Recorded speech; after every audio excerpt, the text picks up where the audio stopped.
All right, I have to bring your attention to this video on screen because there is something deeply sick happening in the United States and not nearly enough people are talking about it. This video shows a father and just a gardener getting the shit beat out of him by federal agents in masks who refuse to identify themselves. These aren't just everyday criminals beating the shit out of people. These are Trump's own goons, and this happens every day. We see videos of people being detained or kidnapped or like beat up by federal agents, which is a huge overreach, and it's people just power tripping. I mean, really quickly, this article says, quote, "I feel betrayed." U.S. Marine says of seeing his father punched by federal immigration agents. Imagine you're a young dude, 22 years old, my age, and you go to help serve your country, fight for your country because you believe in something, and you see that same country weaponize federal agents to beat your father. Of course you would feel betrayed, and it's absolutely awful. I'm gonna play this video in 1 second because, again, the cable news isn't really covering this. I couldn't find an article about this on any cable news channel. That's why we're using this platform that we've been building together to make sure these stories don't get buried. If you believe in that mission, make sure you subscribe to the feed below, like the video below, and let's just start right here. We learned yesterday, quote, "It's a ticking time bomb. ICE detainee dies in transit as experts say more deaths are likely." Now, I'm going to play the video in 1 second of ICE agents beating the shit out of this father and this gardener. But the thing is, it all connects because ICE has shown a unique amount of carelessness, recklessness, and they're just brazen with their deportations in a way that is escalatory. A 68-year-old Mexican-born man has become the first ICE detainee in at least a decade to die while being transported from a local jail to a federal detention center. And experts have warned that there will likely be more such deaths amid the current administration's mass deportation push across the United States. But these mass deportations are just Stephen Miller, one of Trump's advisors, wanting to meet this arbitrary 3,000 person quota a day. They want 3,000 arrests a day, and ideally 3,000 deportations at the end of that. But that leads to what we see now. People dying, people getting the shit beat out of them.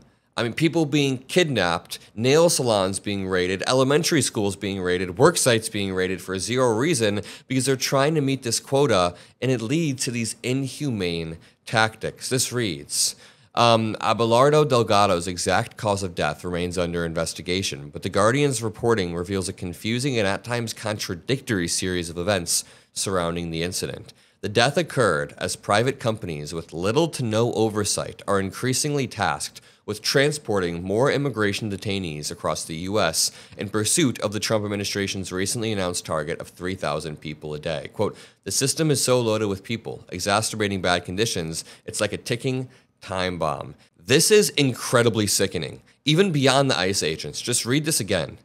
You know, private companies with little to no oversight are being tasked with transporting tens of thousands of people who they probably deem as lesser. The Trump administration definitely deems as lesser. This is terrifying because Elon Musk is someone who relentlessly pushed for oversight when it comes to our taxes and when it comes to our spending, which is true. We do want external oversight, but now all of a sudden they want zero external oversight when private firms are moving tens of thousands of people. Something about that is very, very sickening. And this brings me to this video. A former Marine says he feels betrayed by the U.S. after seeing a video on social media of his father being pinned to the ground and repeatedly punched by federal agents. Let's take a look. This video showing Customs and Border Protection agents arresting and punching Orange County gardener Narciso Barranco is sparking public outrage. There was one guy that he was actually telling me, "Why you hit him so hard? You don't have to do that." IHOP manager Guillermo Villarreal says Narciso was working on the landscaping outside the restaurant in Tustin on Saturday morning when suddenly masked men approached. He says Narciso panicked and ran. They throw something on his eyes. Mace? Yes. And he started coming this way. That's when everybody got into him, and they put him down on the street. And one of the guys was beating him so hard. It was sad to see that. Why were 4 or 5 people holding him down, pepper spraying him? They hurt his shoulder, and his shoulder looks like it was dislocated. Alejandro Barranco is one of 3 of Narciso's sons. Alejandro is a Marine vet who served in Afghanistan, and his 2 younger brothers are also Marines, stationed at Camp Pendleton. I love what I did, and I love serving my country. I think my brothers do as well, and it just infuriates us that our own country is doing this to our own people.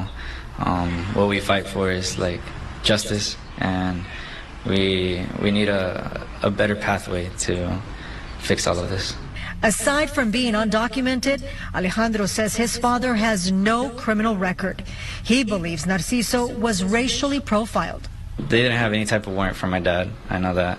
And I think they just chased him. They just saw him working. It's a landscaping job, so they probably just assumed. On Sunday, Alejandro finally spoke with his father, and he says it was a heartbreaking call. He sounded scared.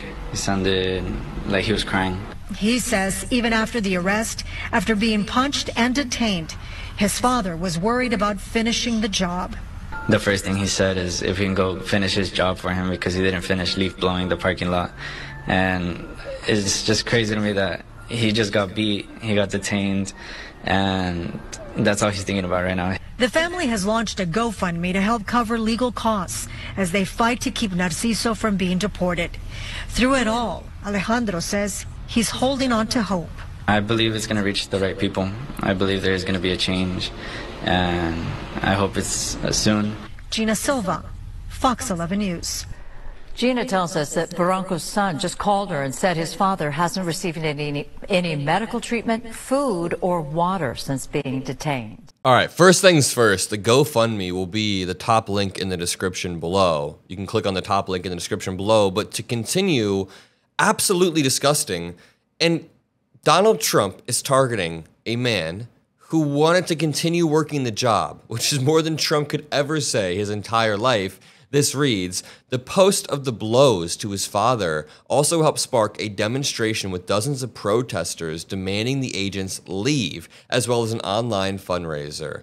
Narciso, the 48-year-old landscaper, was seized off the street and has 3 sons who are U.S. Marines. The other 2 sons are currently stationed at Camp Pendleton, while the 25-year-old is still in town. Quote, I feel betrayed, Barranco said. My dad has no criminal record. He wasn't doing anything bad. He was just working. The way the federal agents attacked him, I don't think it's right. His father was in the process of applying for a form of immigration called parole in place, which can grant family members of active duty military who are without legal status permission to stay in the U.S. for a while, usually a year, in which can be extended. He said his father, who is undocumented, has lived in Orange County since the 1990s and owns a landscaping business. He has no criminal record. An independent search of the local court system confirmed that. And you know, if Trump truly wanted to make America great again, as he claims, he would streamline the process for this man to get a citizenship or whatever is necessary for him to contribute and continue to work his landscaping business, because that is somebody who is contributing to the country. Narciso was in the middle of a landscaping job at a local IHOP when he was approached by several armed, masked men in civilian clothes. Trump doesn't want protesters to wear masks. In fact, he said he'll get arrested, but he's okay with federal agents wearing masks. It's all twisted. We'll continue to relentlessly double down on the stories that the cable news just doesn't cover as much as they should. This won't be covered on CNN or MSNBC, so we will continue to use this platform to push that. You can join the crew below. Let's continue to roll forward. I love you all. I'll see you in the next video. Peace out.